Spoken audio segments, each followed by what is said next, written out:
Hello and welcome back to the Bottom Bins. Once again, another very exciting week in the Premier League. Plenty of shock results, some big games, but I think the main thing we're going to have to talk about today is the controversy of VAR and it's how it doesn't work in modern day football. Owen, passing it over to you. Yeah, so obviously VAR was the talk. It was in the headlines this week. A couple of errors in big games. One of those big games being the league leaders. Arsenal took on Brentford this weekend. We said last week that they could struggle, even though it was at the Emirates. And look, Brentford came away with the draw, 1-1. A controversial goal from Ivan Toney sealed the fate. However, there was also a couple of controversial decisions given against Brentford, especially in the first half. Connor, what do you make up of the entire performance, let alone VAR, just for now? It was one of those games where it was sort of strange in a way, to be honest. Obviously, Arsenal at the Emirates this season have been absolutely fantastic, and they have dominated quite a lot of games that they've been involved in. However, it was one of those games where Brentford just did what they had to do, and they did muscle Arsenal out of it at times, which is something that we haven't seen from Arsenal this year. They haven't really been bullied like that really this season in the league. A very interesting stat that I seen over the weekend was that William Saliba lost 10 out of 10 of his aerial duels throughout the game, and this has sort of been a wee common feature over the last few weeks. Maybe even from Arsenal have come back from the World Cup. I'm sure a lot of us had Saliba in our mid-season team of the seasons, and a lot of Arsenal fans on social media have been voicing that they think Saliba is one of the best centre backs in the world. But really, I would say from we've come back from the World Cup, he's been poor. He sort of hasn't looked the same defender. Even against United a couple of weeks ago, I thought he was the defender United could get at and sort of target and exploit. Well, it was Licha Martinez scored the header against Saliba. So I just think Brentford came and have done what they've done to so many teams this season. Done what they've had to do. Really worked hard to get a result. Now, in terms of Brentford's goal, again, that's your first point of VAR controversy this weekend. It should have been offside, to be completely honest. Well, talk us through it there, Tom. Well, look, there's two offsides for a start. There's the offside in the first phase of build-up, and then there's the offside in the second phase of build-up. The one in the second phase of build-up is the one that I can't believe VAR did not see. They didn't even mark Norgard on the VAR check. They marked Toney. It wasn't Toney that was offside. Norgard was standing another 2 yards in front of the play. Yeah. He was the guy that flicked the ball back towards Ivan Toney. It was offside. The goal shouldn't have counted. Well, they said it was down to human error. And this isn't the first result of VAR that has went against Arsenal this season. Yeah. So obviously Arsenal fans, they're caught up in the moment, top of the league as you would be. So they probably are thinking the league's against them at this point. Would they be fair in thinking that? Look, they've definitely had some howlers go against them this season, big time. And look, I'm not an Arsenal fan, but if I was an Arsenal fan, I would definitely be annoyed that so many decisions have went against them. Again, the thing I would say is, though, everybody talks about, all the managers come out every week and they just want consistency for VAR. There can't be consistency in it. It is a human. That is the video assistant referee. Not every referee in the VAR booth is going to see things the same way. Yeah. There's going to be different interpretations. Look, Arsenal, that's the first time since January 2002 when they've scored first. They haven't won the game at the Emirates, which is a pretty impressive stat, to be fair. Going sort of basically at 13 months with that great record. But Brentford, like I said, have done what they've done so many times this season, and once again, they did really impress me. Yes, their goal was offside, but I do believe their performance warranted at least a point out of that game. Absolutely. Owen, just touching on Brentford, look, Ivan Toney scored the goal. Controversial circumstances, but he scored the goal. He's having a phenomenal season so far. His game by numbers against Arsenal, he had 54 touches. He won 12 out of his 13 aerial duels. He won 5 out of 7 of his ground duels. He made one key pass and he scored a goal. Look, he loves a bet builder, but he's an absolutely phenomenal striker, isn't he? Yeah, he's one of the premier strikers in the league at the minute. I have to be deadly honest with him. He probably should have scored more against Arsenal. He had the one where he tried to place it perfectly in the top corner, hit the post. He should have just smacked it into the goal. Yeah, be a different story. Brentford as a whole, we've seen it multiple times this season, especially against City. They know how to get a result. They know how to dig in, but keep that attacking threat up, that they're not just inviting pressure constantly on them. They can make the team, if they don't have the ball, the other team holds it, but they don't hold it in dangerous areas. Look at Connor's touch on VAR here. I can understand about the consistency, talking about it's a man, and they're going to make errors. But I feel when it comes to offside, which is something that isn't the objective decision, it's not like the handball rule where different people can see it different, or a foul where people can see it different. Offside is offside, and for that to fail at the top level, which the English Premier League is at the minute in world football, is inexcusable, I think. Yeah, agreed. Because there's no objectivity. You have to draw the lines on it. And look at decisions that went against Arsenal. I'm not going to get into a big conspiracy because there's not a big conspiracy. But Arsenal are now 3 points ahead of Manchester City with one game in hand. They could, if the decisions went their way, be as far as 12 points ahead. Mm-hmm. Like, obviously, that's not going to be the case because they've got decisions as well over the piece. Mm-hmm. But that just shows how VAR is impacting these decisions and can have massive ramifications come towards the end of the season.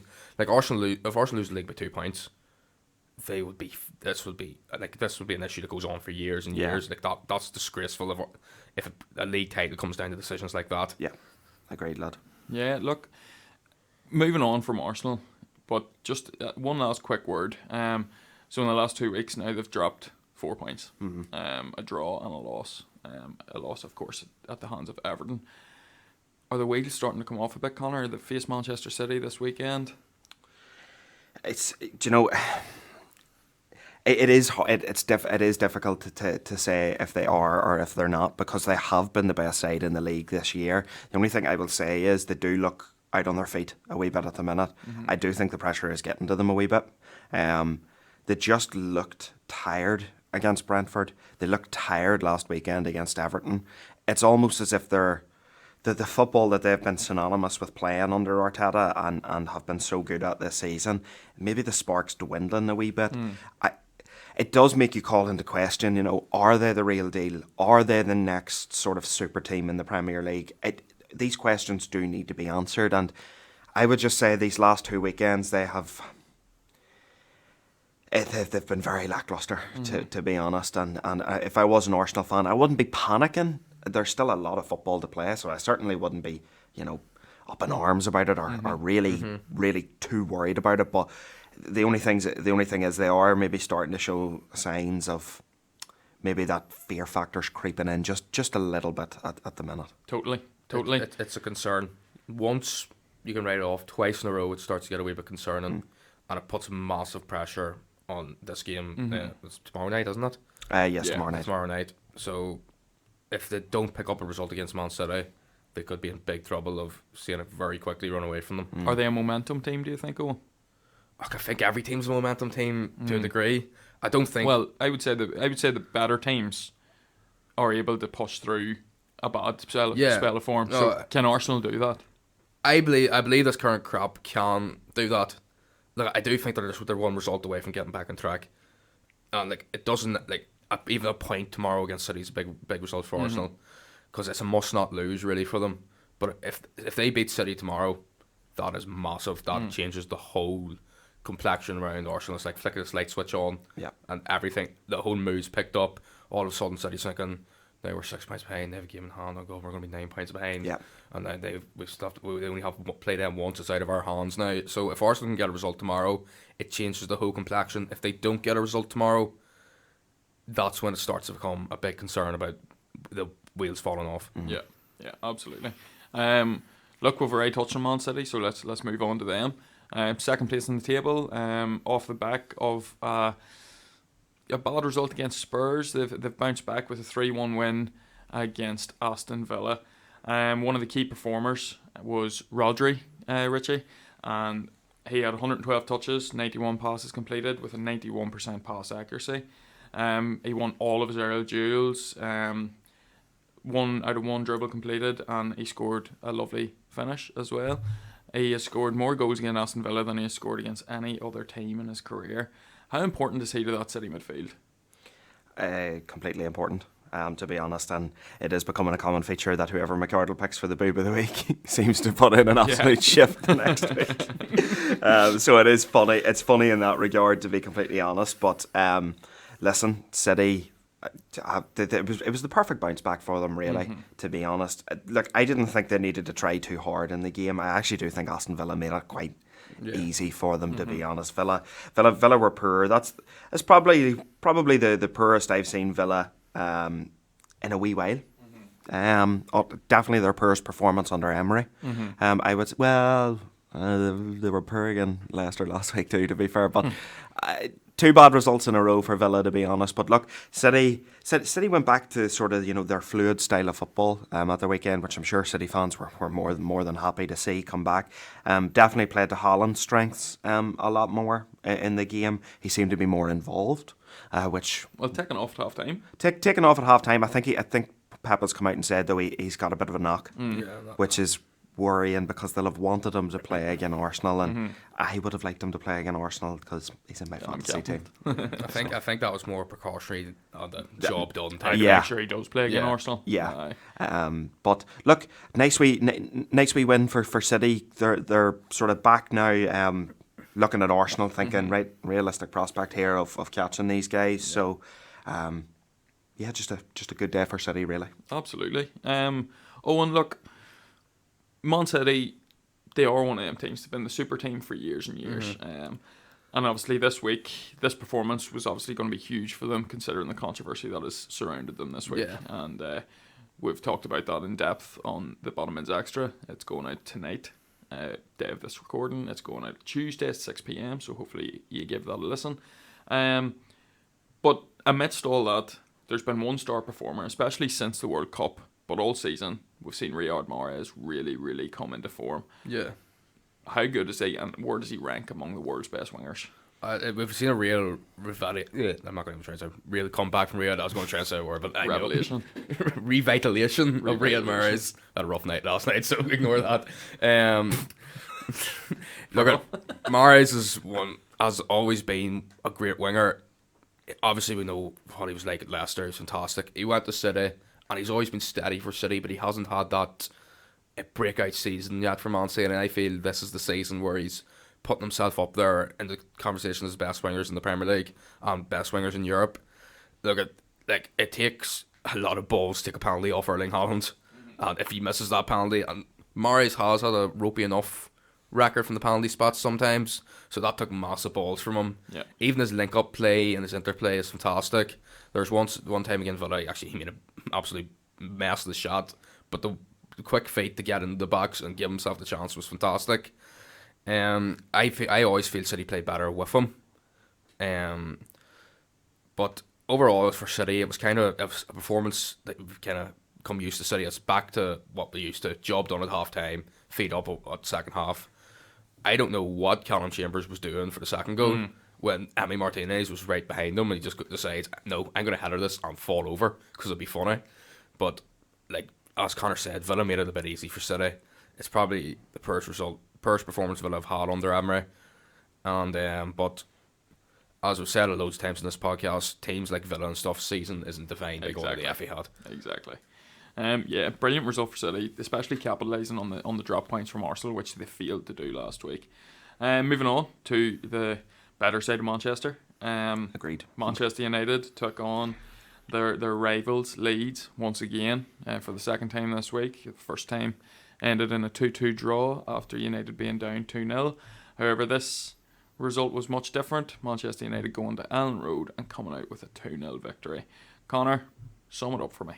Yeah, I'm just, I was, to be honest, I was sort of glad to get the result, but disappointed with the performance. United, these last couple of weeks, have not looked great, but they're still picking up decent results, which is always a good sign. You don't have to play well all the time to pick up results. Like, Lord knows, if you speak to any Liverpool fan over the last few years, Klopp was good at seeing games out, even though they were not playing well, and I'm glad to say that our manager can do the same thing, really. A couple of points to touch on, really. Glad to see the integration of Jadon Sancho back into the side. He does look like a more confident version of Jadon Sancho. It's good to see. It is great to see, and it's a Jadon Sancho that we haven't got to see. Now, listen, he wasn't great on Sunday, but especially in the game on last Wednesday night, he was excellent. He really put his head Changed the down, game. drove at man. I haven't seen Sancho do that yet in the United shirt, but he did it the other night, and he looked to be United's sort of creative outlet the other night, which takes a burden off Bruno. Which you do need. You need different types of players that can take the loads and take the burdens off other players. So great to see Sancho back in the side, and really do wish him all the best for this coming season. Marcus Rashford now up to 21 goals for the season. His record in a Manchester United shirt is 22. So he's gonna absolutely smash that. On current form, maybe this is a bit controversial, I don't know, but on current form, I don't think there's a better player in the world right now, to be honest. I think agree. he is absolutely killing it this season, and he walks into any 11 in world football right now.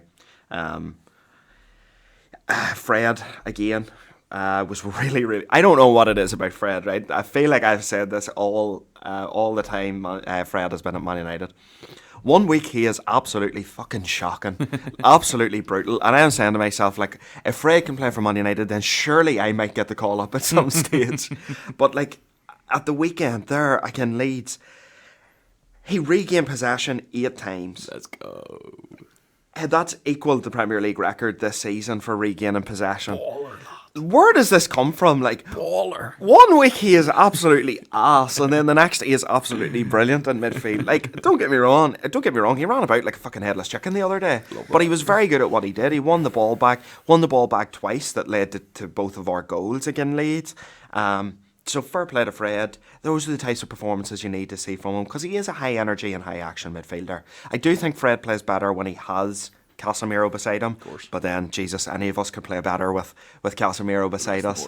And again, Garnacho, he's come under a lot of stick and a lot of flack from United fans recently. I mean, Jesus Christ, the lad's 18, get off his back. Yeah. Just let him play his football. Catch a grip. Yeah, so I was glad to see him get back on the score sheet, and I love the celebration from him, the look in the camera, and the shrugs it off as if to say, look, this is what I do. This is easy buns to me. Yeah, I thought my mom was going to hit the sue though.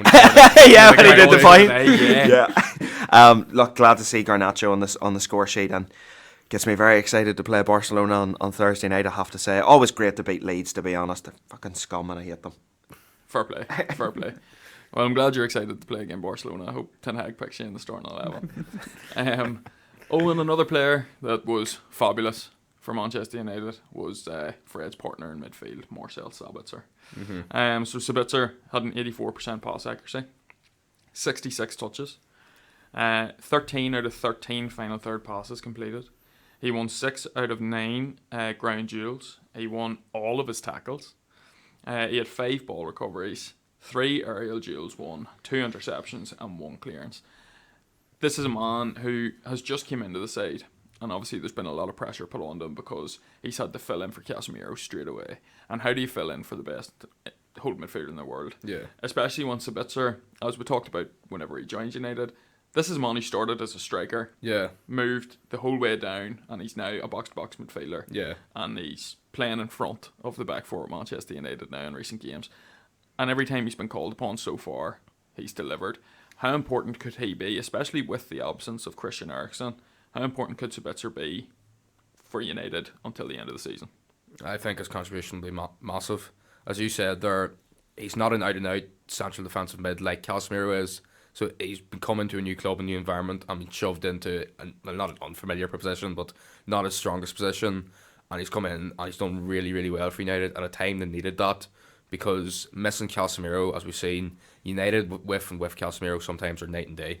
Mm-hmm. I think that's fair enough to say. Like, even the other, like, for 80 minutes, Leeds, when United were very close, Leeds might have been slightly the better team. But as you alluded to, good teams find the will to win.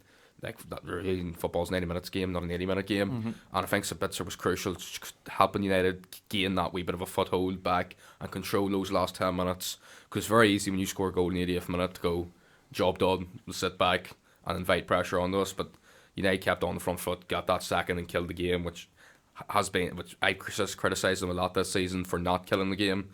But I bring it back to Sabitzer. I think he was fantastic. He controlled it really well.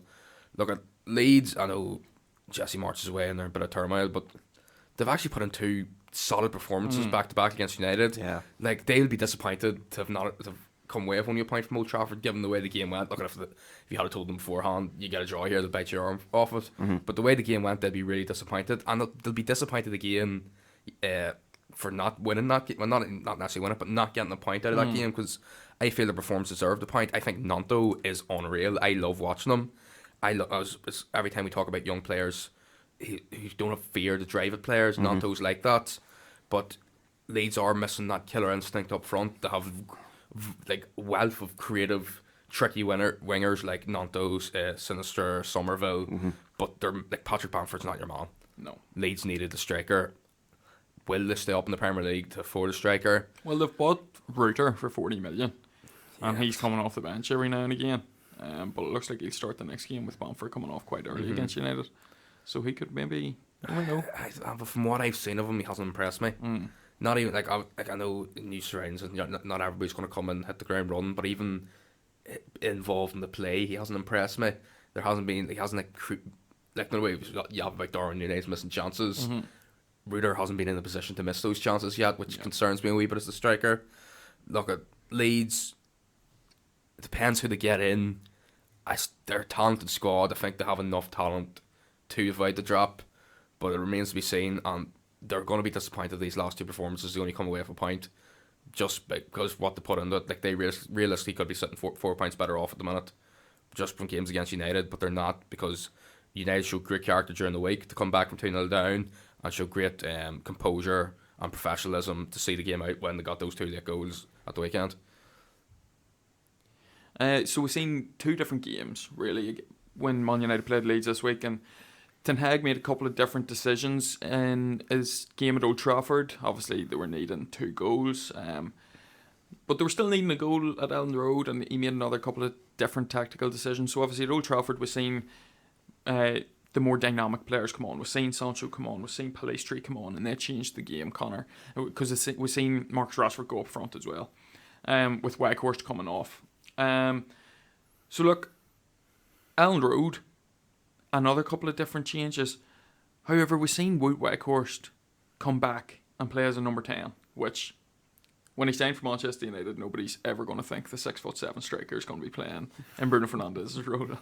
But it seemed to work out. He came a few good passes and a crucial assist to Garnacho's goal. How important is it that Eric we would never have thought about this, but Eric Ten Hag knows his players. And how much is this impressing you, considering the managers we've had in the past, Connor? I think me and you are going to have different opinions on this, Warren, to be honest. Because we did have a sort of slight conversation a couple of nights ago about this. Yeah.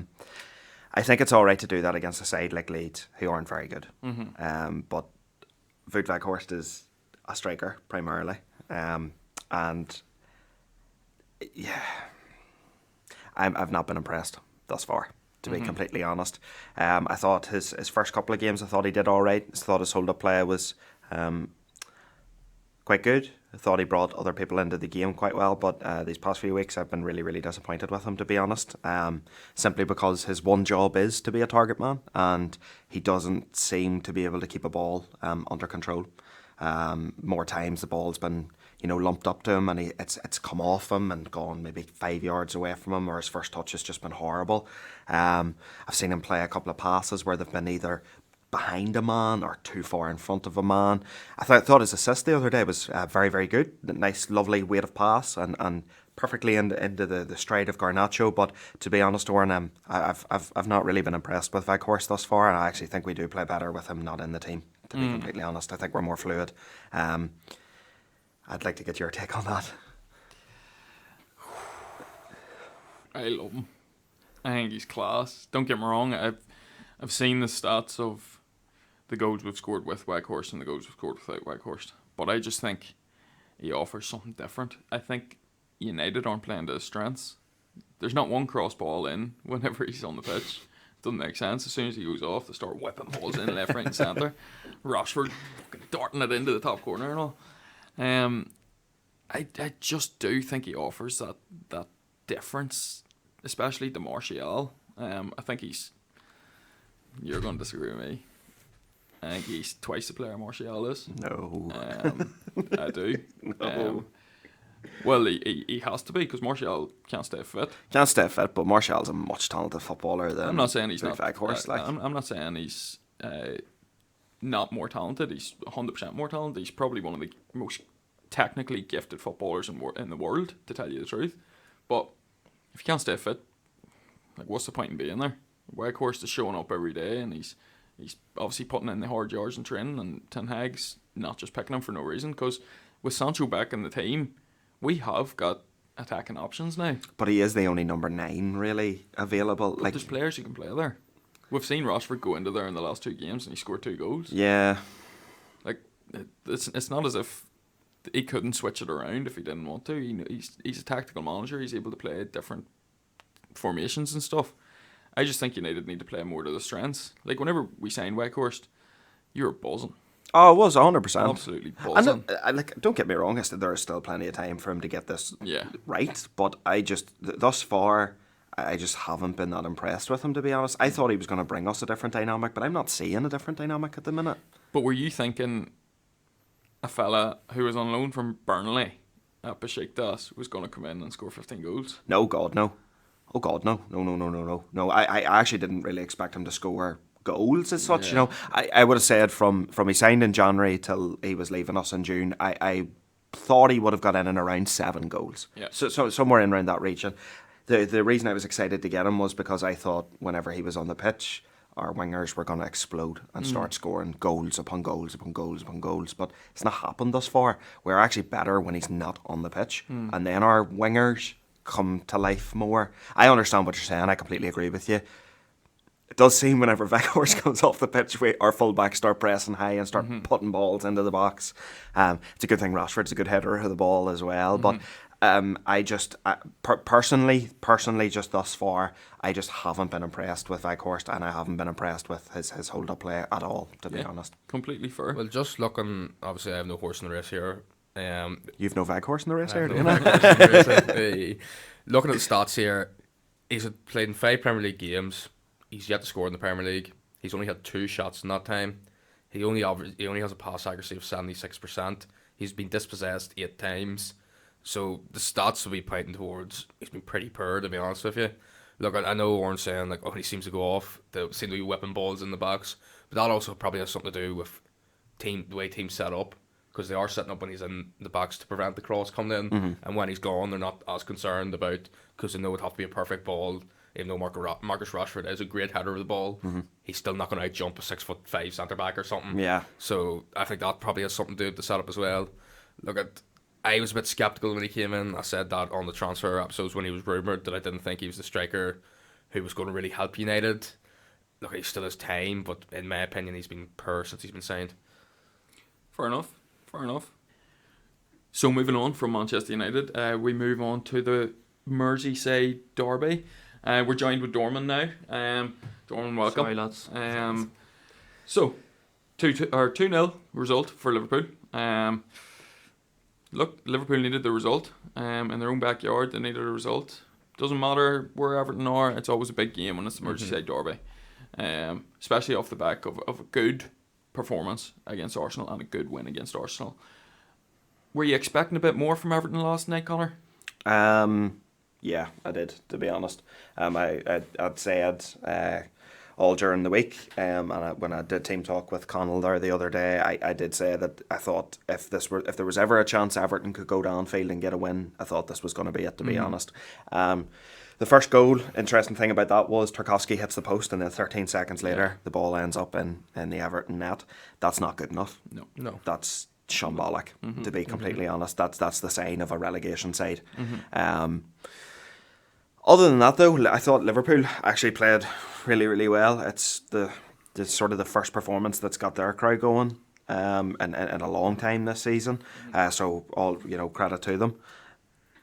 They were definitely a good side. Good value for the win.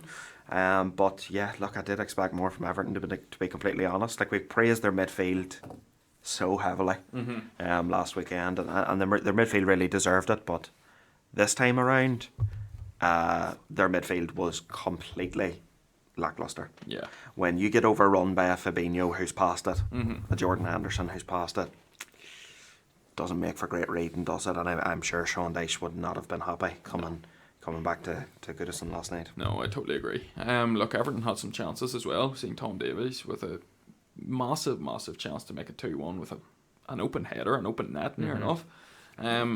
And it's them kind of chances that a team like Everton need to take at this stage of the season. It doesn't matter which opposition it's against, you need to be taking them chances. But we've seen a bit of a different dynamic yesterday. We know Sean Dyche's style of football. We've seen it for years and years at Burnley. He loves a big target man, and he loves to lump that ball up to the target man. Calvert-Lewin played well against Arsenal, caused the defence problems, and obviously he was out yesterday, wasn't involved in the squad at all, and we've seen a rare start for Ellis Sims, who was recalled on loan from, was it Sunderland? Sunderland, yeah. Didn't make the impact probably expected of him by the manager, but like none of the fans would have been expecting Ellis Sims to come in and score 2 or 3 goals against Liverpool.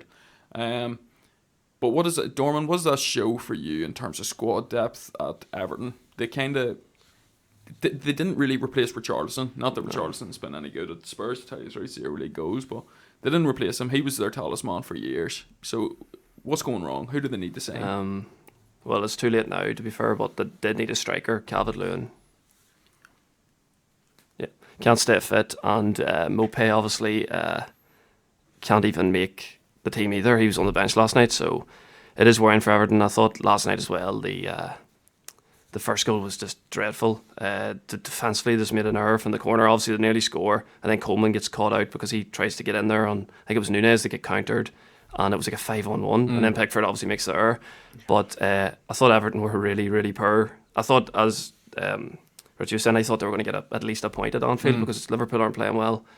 They played so well against Arsenal, but the intensity just wasn't there, and they got completely overrun in midfield, which is crazy to think, playing Liverpool, who have a very average midfield. But Everton do need somebody to come in. Like Calvert-Lewin needs to stay fit. You heard it even on Sky Sports last night after the game, Calvert-Lewin needs to stay fit. Yeah. If he plays every game to the end of the season, I think they'll stay up. Yeah. But will he? Because he just seems to come in and then he's injured and then he's out. Because that guy Sims was put in a poor position as well. Like, he's come in a big game and hasn't really got the service he required. But yeah, Mopé as well.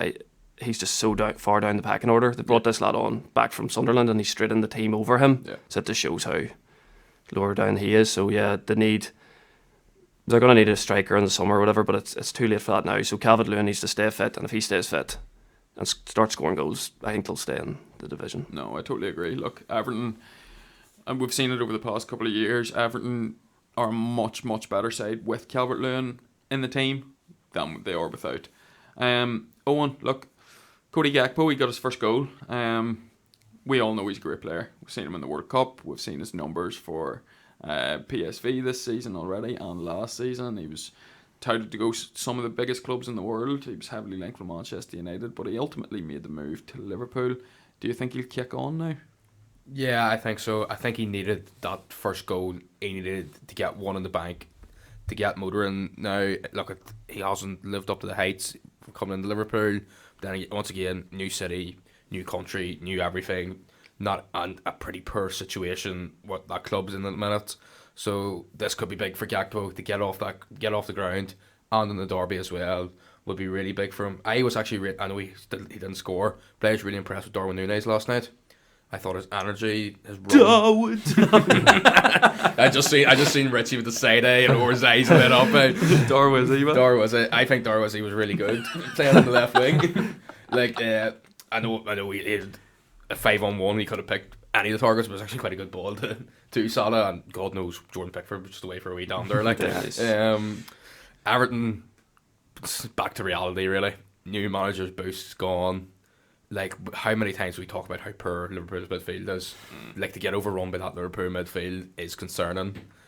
I know Connor says if you can keep Calvert-Lewin fit, they'll be grand. I don't think they'll be grand, even with Calvert-Lewin, because sometimes he comes in and he's good, but also he does go for barn spells as well. And look at Ellis Sims. He's good at Sunderland. He's all right at Hearts. Not a Premier League striker. Neil Maupay is shite. All Maupay can do is run around and try and piss other teams off. Yeah. He's like a B-Tech Diego Costa. Yeah. He's Diego Costa with none of the good stuff. He is shite, and he's not going to score goals, keep you in the Premier League. Like, Fair play. No, fair enough. I can't There's no way disagree to argue with that. So, look, as we've touched on with some of the other games, VAR was in the headlines, and it was once again in the headlines last night. There was a brawl, so to speak. There was handbags thrown at the end of the game in the Merseyside derby, and we seen Connor Cody take Andy Robertson by the neck. Not necessarily by the throat, but he gripped him around the neck. Nothing was done. No card, no VAR. It was a different story last week when there was a bit of a falling out between Man United and Palace. Oh my god, my mind went absolutely blank there. Yes, with Will Hughes and Casemiro, who obviously got the red card after a VAR discussion. Richie, does that frustrate you? Oh yeah, big time. Frustrates me for two reasons. Again, we talk about consistency with VAR. There's no consistency there. What was the quote last week from all the pundits? Once you place your hands on an opponent's neck, you open yourself up to being sent off. Yeah. Well, why did that not happen last night? You know, at least then I could stomach the Casemiro one a wee bit better because, well, do you know what? Maybe that's a new precedence they're trying to set. But it's obviously not because now some players can put their hands around people's necks and other players can't. And some players can put their hands below somebody's neck and it can be it's perceived as a choke and get sent off for it. So really, really annoyed me. Second reason it annoyed me was I wish Cody just had a rattled Robertson, to be honest. That would have made me much happier because he's one hateful fucker. I like Andy Robertson. Because he played for Celtic. Yeah, he's Celtic. Maybe. Hateful. Yeah, just again, you know, like we're talking about consistency and maybe referees trying to set new precedences with VAR, but it's not working at the minute. And there's your prime example last night. Totally agree. Right, let's move on from Merseyside, thankfully, and move on to Leicester City versus Tottenham Hotspur. A rampant display from Leicester City.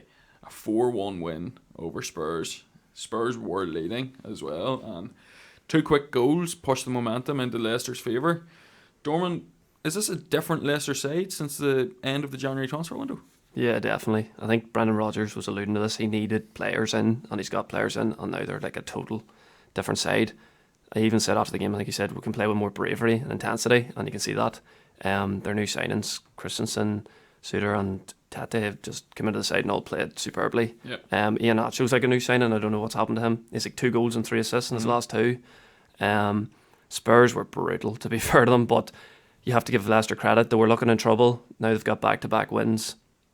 And they went down early. Bentancur scored a goal, and a lot of sides maybe just would have dipped there maybe previously before the signings. Maybe Leicester would have just given up, but they just kept fighting, and they look more solid in defence now.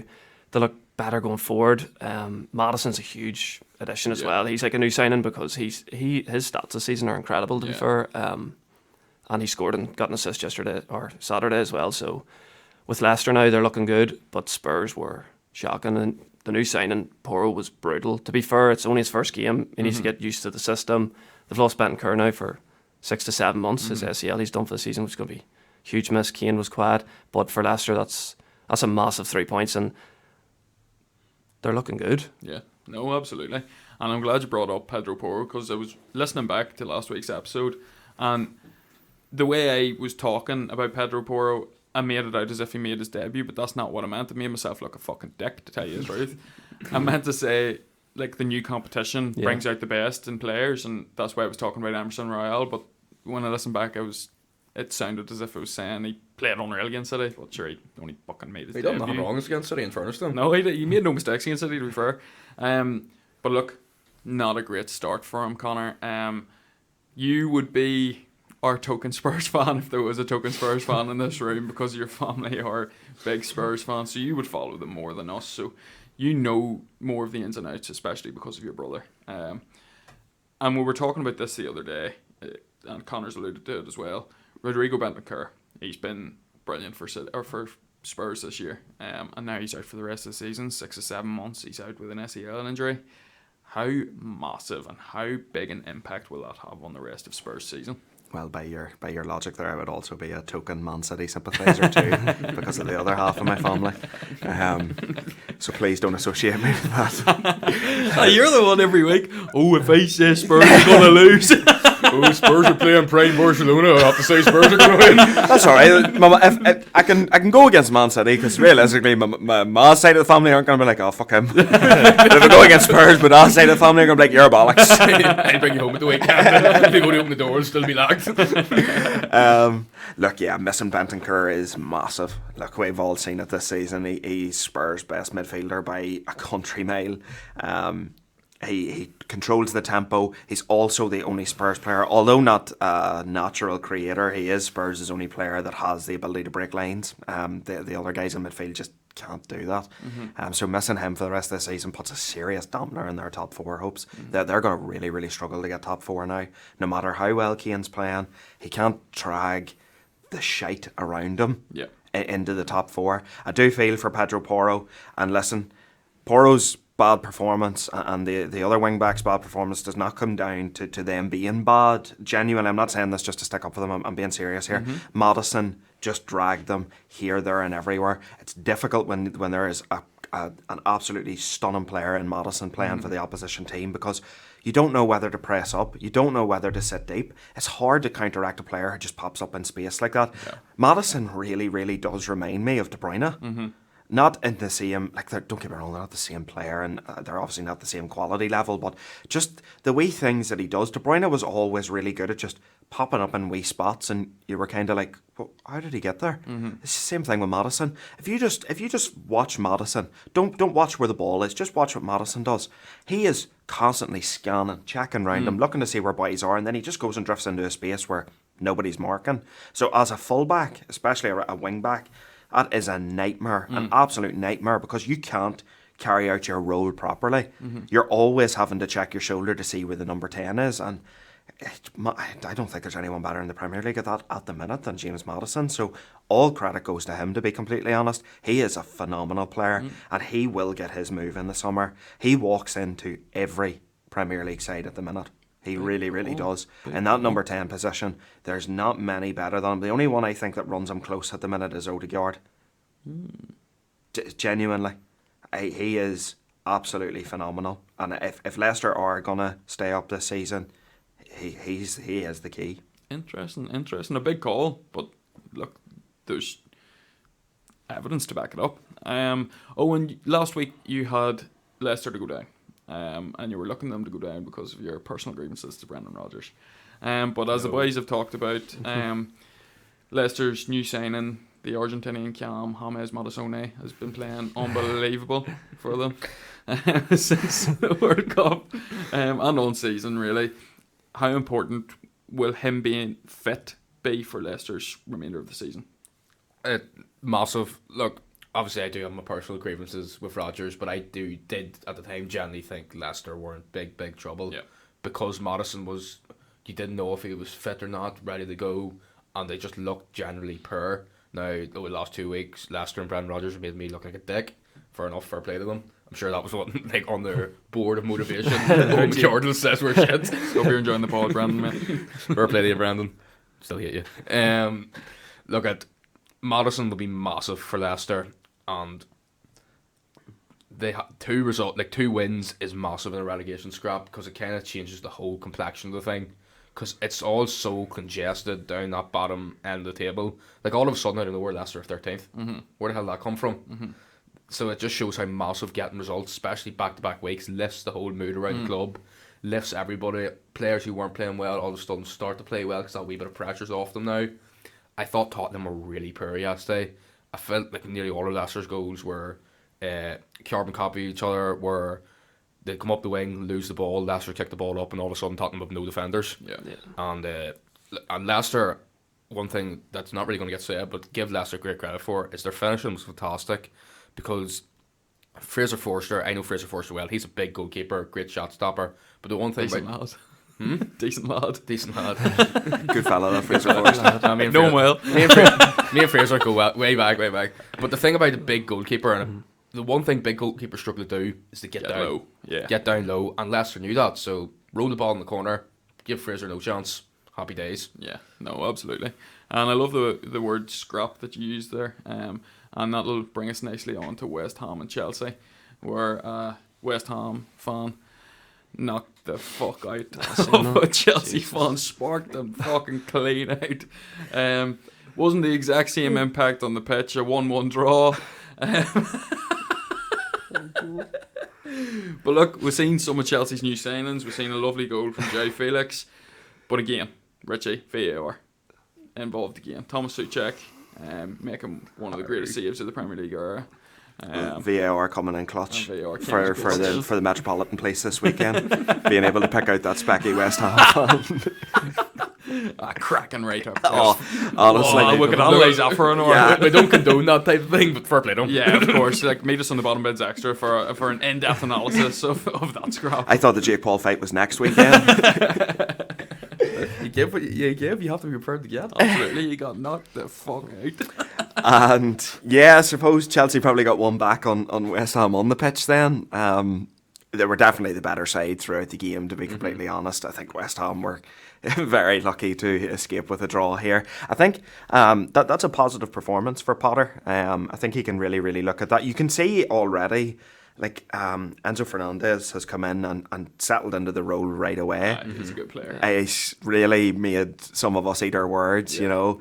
I didn't think he was a line-breaking ability player. Well, he's sort of shown me up these last couple of weeks, big time. Again, he has looked very nice as well. I actually thought Madueke played quite well too. Yeah, he did. Mudryk was okay, but the focal point in Felix is what Chelsea have been lacking. Yeah. You know, I know we keep saying they've been lacking a creator. I do stand by that as well, but really, even when the chances were coming into the box, they didn't have anybody that was able to get on the end of it and put the ball in the back of the net. Chelsea had the ball in the back of the net 3 times in the first 20 minutes against West Ham. Granted, 2 of them chalked off for offside, rightly so. But Felix would have had 2 in 20 minutes. And again, Felix is not the natural goal scorer I predicted or that I saw Chelsea as needing, because I didn't think Felix was a natural goal scorer. Yeah. Oh, Jesus, the 2 goals he did score, well, granted, one of them chalked offside, but the 2 goals he did score were proper striker's finishes, like proper poacher in the box. It's not the type of player I thought Felix was, so maybe I've completely misprofiled him. Very interesting, but again, we're looking at a controversial VAR decision towards the end. Now, I know a lot of Chelsea fans would say it's controversial, and again, I know it sounds like I go against Chelsea every week, but I do not think it was a handball, to be completely honest. Where else was the lad meant to put his hand? agree. He's bracing himself. The ball gets struck at him at a very high speed. There's not much he can do with his hand other than, you know, try and get himself set while he's sliding. I can understand the frustration from Chelsea fans, but the problem is I don't think this one is necessarily a problem with VAR as it is. Maybe the handball rule needs a bit more of a cleaning up as such, just so that we know, okay, well, that's definitely a handball, that's not a handball. In my opinion, that's not a handball. That guy is bracing himself as he's sliding. There's nothing Souček can do in that position. But positive signs for Chelsea, and I think David Moyes would be counting himself lucky that they got a point out of that game, to be honest.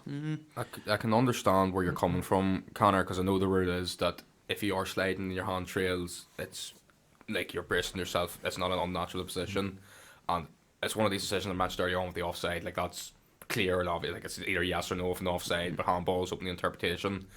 The only thing I'd say for it, that maybe I'm over analysing it or something, but like Souček like turns his palm towards the ball. If you actually look, like if his arms down and it just goes straight, but there is that wee bit of movement towards the ball, like his hands bracing for the impact of the ball.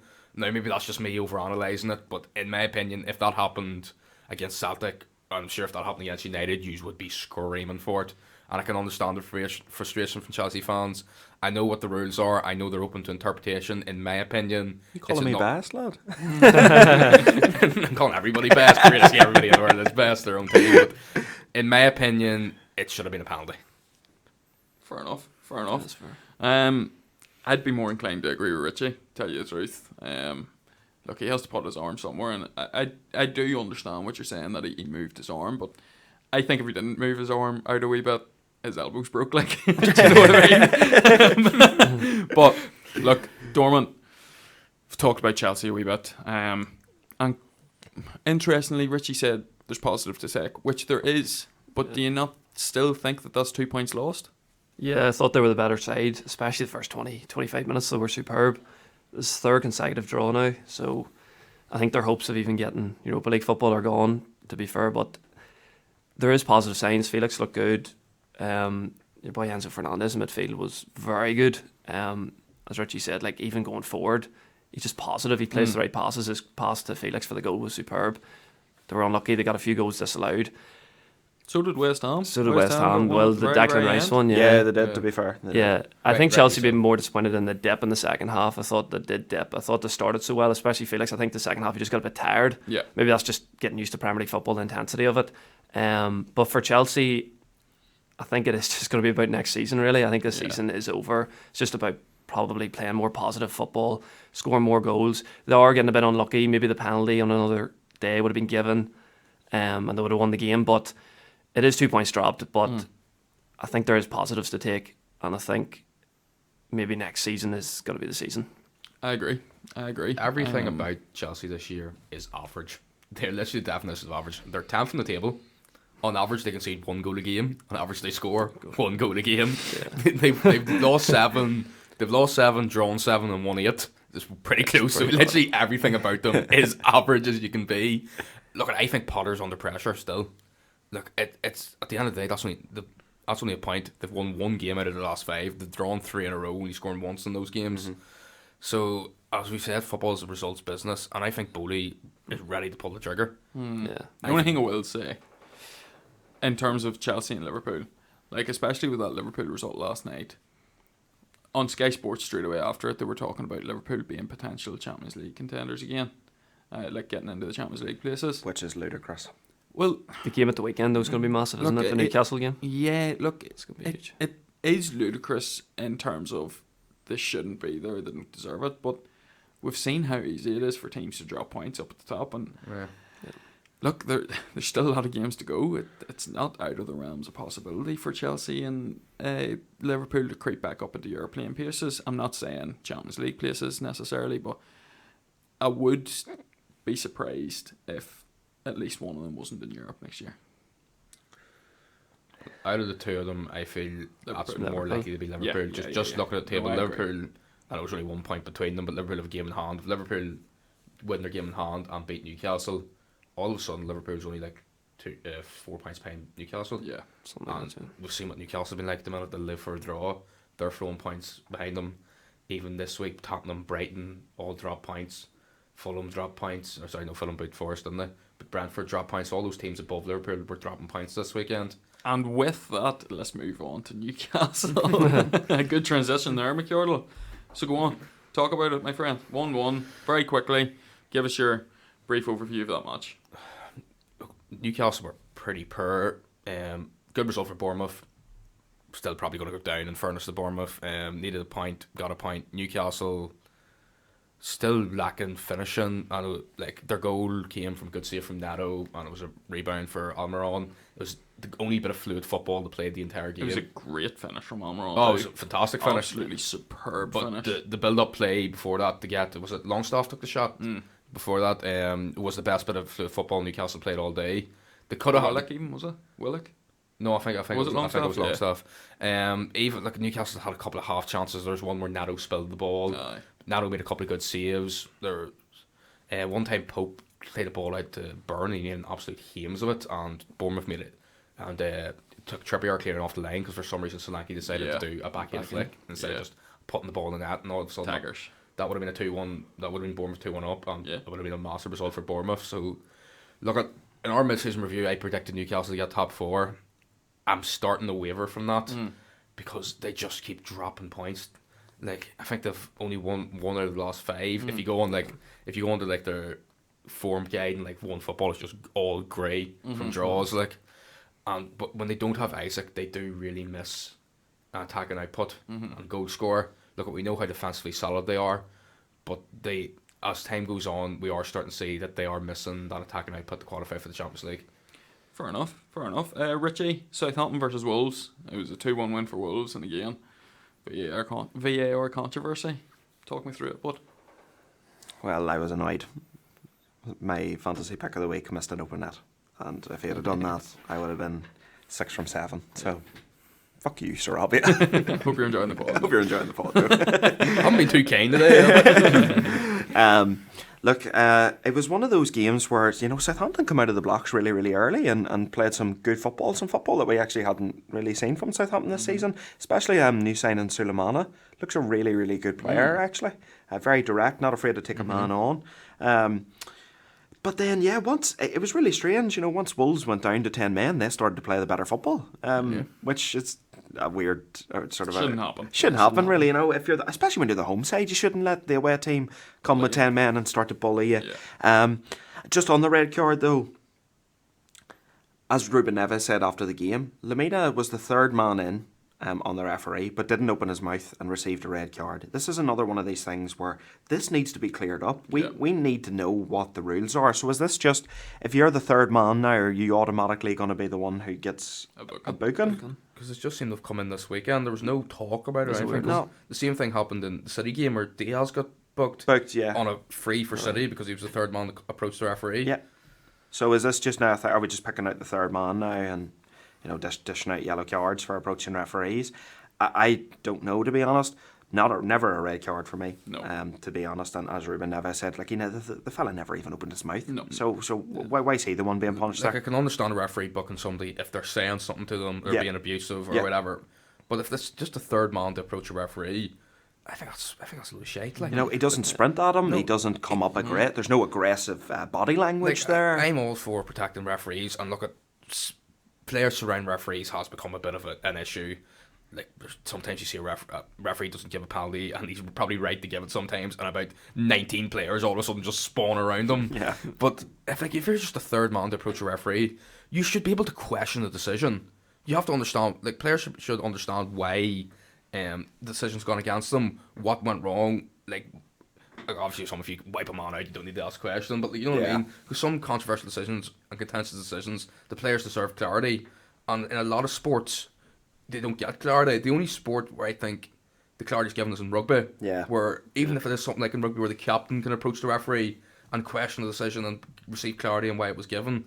But if you're just a third man to become within a certain radius of the referee, why should he be given the yellow card? And unfortunately for Lamina, it was the second one he was sent off and had to go for an early bath. And thankfully for Wolves, they put in a great performance and got a big result. Because if that, at the bottom of the table, if losing a man like that means you drop points at St Mary's, and that's the difference between going up or staying up and going down, that could be massive. Well, it is, and it was good to see their summer signing, the youngster Jai Gomez, come on and score a lovely goal. To be honest, but I wish he had scored it to Sarabia, so maybe Sarabia could have got the goal. Did you see Jones was saying, it was actually a bad thing that the Wolves player got sent off? That's how bad Southampton are. He's it was like a hindrance. We were playing so well before that. He won't have to sack. worry about that anymore. Southampton packed him and added him to quick sell, and away goes Nathan Jones. Okay, so Dorman, moving on, I'm going to let you talk about the last two games very, very quickly. Well, I'm going to let you talk about Fulham and Nottingham Forest. 2-0 win for Fulham. Forest, who were on a good run, but Fulham just on a better run. Yeah, Fulham's just playing so well. Even when Mitrovic isn't scoring, they're still winning games. Willian's goal was unbelievable. Unbelievable, babe. So good. And he hit the post too. It looks so much better because Oh. I think it was who's on the line. Somebody's on the line. It just looks so much and sweeter. It still went above them. They jumped as high as they could, and it still went above them. William really has rolled back the He's years. played really well this season. Yeah, he's played Willian. really, really well. He's Except like for 35 or 34. 34, Yeah, he's played unbelievable. Except for when he was at Arsenal, he has always been a saucy baller. Yeah. Even at Chelsea, they give him a round of applause last week when they When played. So it he shows how played, good he was for them. Obviously for Forest as well, they lost 2 centre backs in the first 7 minutes. Yeah. Which is just, they both pulled their hamstrings. Yeah, same injury, same Yeah, phase of that's play. crazy. Weird. But that obviously is going to be a huge hindrance on the team.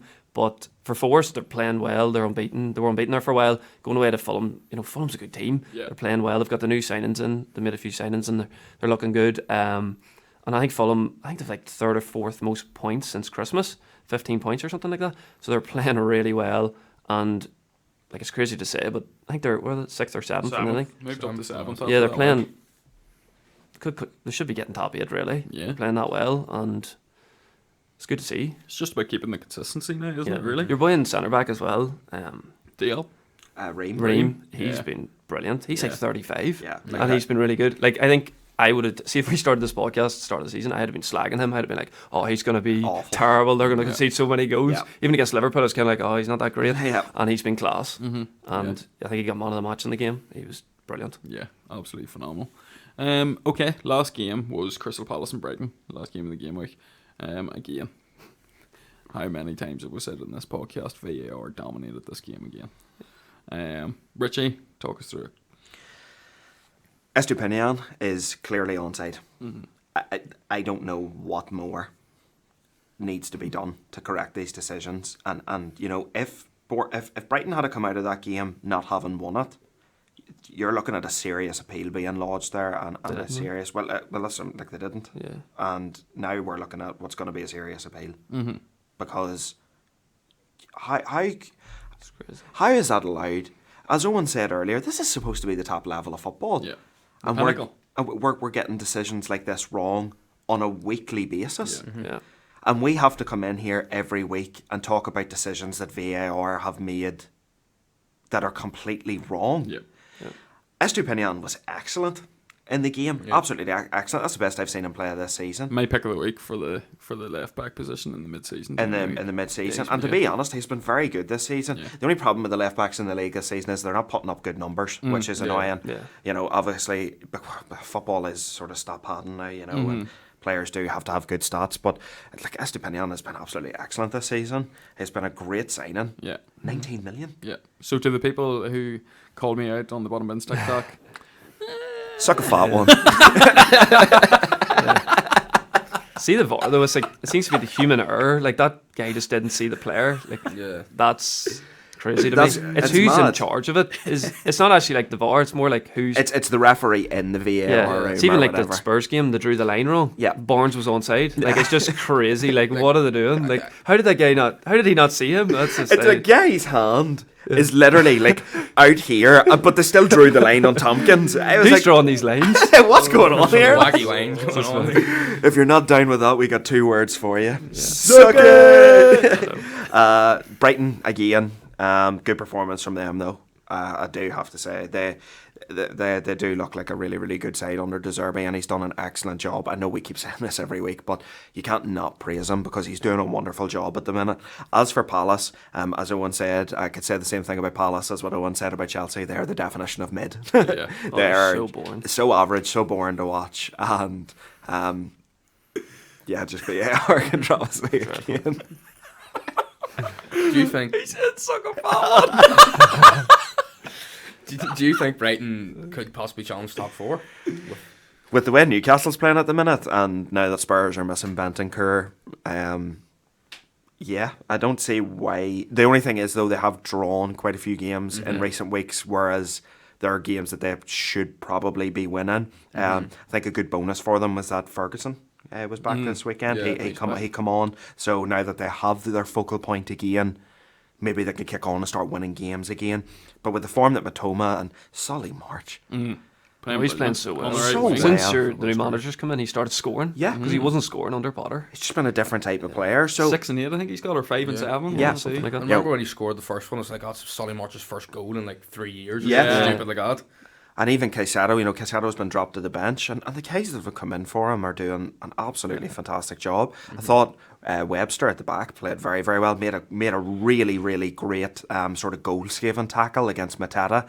If he hadn't have got anything to that, Mateta was putting that ball in the back of the net. So, listen, it was actually quite a good game to watch for the neutral, but I do think Brighton need to start turning these 1 points into 3. Like Absolutely. Palace's only shot on target was because the goalkeeper dropped the ball. The ball, The goalkeeper yeah. never made a save. It was That's how boring they are. Like shocking from Robert Sanchez. Don't want to talk too much about it, though, because I believe somebody might have that as their...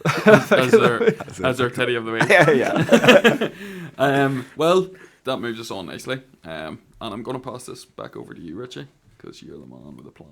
I'm the man with a plan. So, gonna just go straight to our picks of the week if that's okay, lads. So Connor, head to you first with your player of the week then. I'm going to go with Rodri. I just have the stats here. Like the most touches in the match, most successful passes, most chances created. He won the most aerial duels. He won the most duels in the match. He was not only great defensively, he scored a goal, and he got them off to a great start.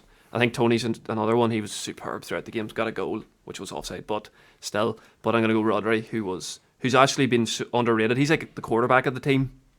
He just makes things go and he gets the ball back so quickly. And like underrated, he's like 2 goals and 4 assists this season, which isn't bad for a defensive mid. So I'm going to go Rodri. Pick of the week. Nice. Owen, cream of the cream, boob of the week. Basically farting away here. Cheers, lad. Thanks for update, bro. I'm sure the viewers need to know that. Well, no man saw this coming. This is a shocker. Cream of the cream, boob of the week goes to Robert Sanchez for forgetting that when he puts 2 hands on the ball, he's supposed to hold it. Catch it. From a goalkeeper perspective, though, Owen, but like you are a goalkeeper, so what is it that he does wrong in that scenario? Is there any reason why he drops the ball and doesn't hold it in that particular scenario? I think it just simply comes down to lack of concentration. Thinking of catching the ball launching the counter attack, that simply just comes down because I can understand. This game's not at night, so he doesn't have floodlights to worry about. There's not raining, so there's no loss of grip. It's not real windy. There's nothing real. There's no pressure on him. There's anything else to consider. So I think it just simply comes down to lack of concentration. I just think he wasn't concentrating. Do you think it's like Palace offered nothing? He didn't even make a save the whole game. Do you think, it's just the concentration? He just wasn't You're sitting there in the game, really. Look, I'll be honest, when I do go, sometimes your defender makes a good tackle, you're like, yeah, good lads, like, we really want to have a shot. So, like, that could be a bit of that creeped in, that he just hadn't done anything, and it just wasn't concentrating, just mind wandered a wee bit, but it's an inexcusable error, and it's cost his team 2 points. Yeah. Agreed. My fantasy pick of the week this week is Ivan Toney. I just have been really impressed with Ivan Toney these recent weeks. Bit of a London derby coming up at the weekend with Brentford and Crystal Palace, and I feel like with the way he played against Arsenal, the way he bullied Saliba, I just feel like this is Tony's world and we're all just living in it at the minute. So my pick of the week is going to be Ivan Toney. Usually works. He does, and he normally gets a few goals. I am thinking of swapping out Mitrovic for Toney. Definitely, might even swap out Kane for Toney. I've had him out of my team for ages. Just keep waiting for him to get banned for betting. He's never getting banned. I know the week I finally go, right, Ivan, welcome back. That's going to be breaking news. Ivan Toney charged with all betting accounts banned for 14 years. Well, moving it on then, Oren, to your opinion. So, my opinion of the week. Is it about Liverpool again? It's not. It's about Manchester United. Oh, Jesus, again. And I'm calling out Conor Dorman here. So, my opinion of the week is that Manchester United are definitely in a title race. And Dorman's shaking his head, and he said it for weeks and weeks that they're not. But I want you to explain to me how they are not. I said it before, the squad depth, and they haven't got a striker. I know he played well at the weekend, but an out-and-out striker who's going to score goals. I actually thought the first 70 minutes United weren't great till they brought on the subs, Martinez, Garnacho and Wan-Bissaka, but I'm sticking by that. I don't think they're title contenders. Now, I'm not saying they're going to win the title, but to say that they're not in a title race is stupid to me, to be honest. Well, they've played the games more as well, haven't they? They're like 5 behind Arsenal, 2 games played more. Yeah, Arsenal. Yeah, they've 2 games more, but 21 like games. we're in all and these I think as well, competitions, we so don't play Arsenal and we don't play City. Exactly. But that's a catch-up if you beat them. But they're playing each other. Yeah, they're playing each other. They have to play each other twice. We have no real. I think you could say, games yeah, left. United's doing well this season. They're up there, but I just don't see them as title contenders, to be honest. But the only thing I would say is, like, you've been saying for the past few weeks that the league's near enough done and dusted for Arsenal. That they're Premier League champions already. Yeah. And we've clearly seen in this past 2 weeks that it's far from over. No, it's they not can over. drop points so easily, and teams can make up points so easily. So, if like you're saying now yourself, that's not over, and I agree with that. So, and I'm assuming that means Man City's the next challenger. So why is Man United not in that fold? It's just more the points have dropped as well. Like they drew at home to Leeds, they drew at Palace. It's just like any time they do say, oh, they're title contenders, they just seem to drop points. Yeah. Obviously, Casemiro was a big miss too, because I think if he was playing against Arsenal and he was playing against Leeds in midweek, they would have picked up points. But I just don't think the squad's strong enough, and I don't think United have an out-and-out striker who's going to get them enough goals to win the big games. Yeah. Okay. So that's just... Fair enough. Richie? I can understand what Connor's saying, but I think Man United's in the title race, definitely, 100%. With the way the points are on the board at the minute, I don't think you can't look at them and not think they're title contenders. Don't get me wrong, yes, they do drop silly points, but Arsenal have dropped silly points. City are dropping silly points every week. Spurs drop silly points every week. Newcastle are just dropping points like it's for fun at the minute. I just think United look at the run United went on there before they were beaten by Arsenal. What was it, 12 games unbeaten? And out of those 12 games, was it 10 wins? Something like that. Something unreal. Something stupid anyway. Yeah, I don't think there's any reason why they can't go on a similar sort of run again. And yes, I know Arsenal can do the same. Yeah. Yes, I know City can do the same. These guys have to play each other twice. Yeah. United will need results to go their way there. In the ultimate scenario for Man United, let's say City and Arsenal draw with each other twice. That's the ultimate scenario for United. United can start looking at it going, yeah, we don't have to play the top two teams in the league for the rest of the year. So if we just keep doing what we're doing and just keep winning games, and hopefully Arsenal drop a few points here and City drop a few points there, I do think United's in a title race, to be honest. And do you not think though United would need to win like every game left? They probably would. They would have to. They probably would. I don't think so. I just don't I understand that, and I'm not obviously. I think if they won every game left, they'd be in the unreal position. But I just do think that the wheels are coming off a bit for Arteta, and I think tomorrow night's going to be massive, absolutely massive. Game. Look, City's not the team they were 2 years ago. No. I don't think teams fear City as much as they maybe have in previous seasons.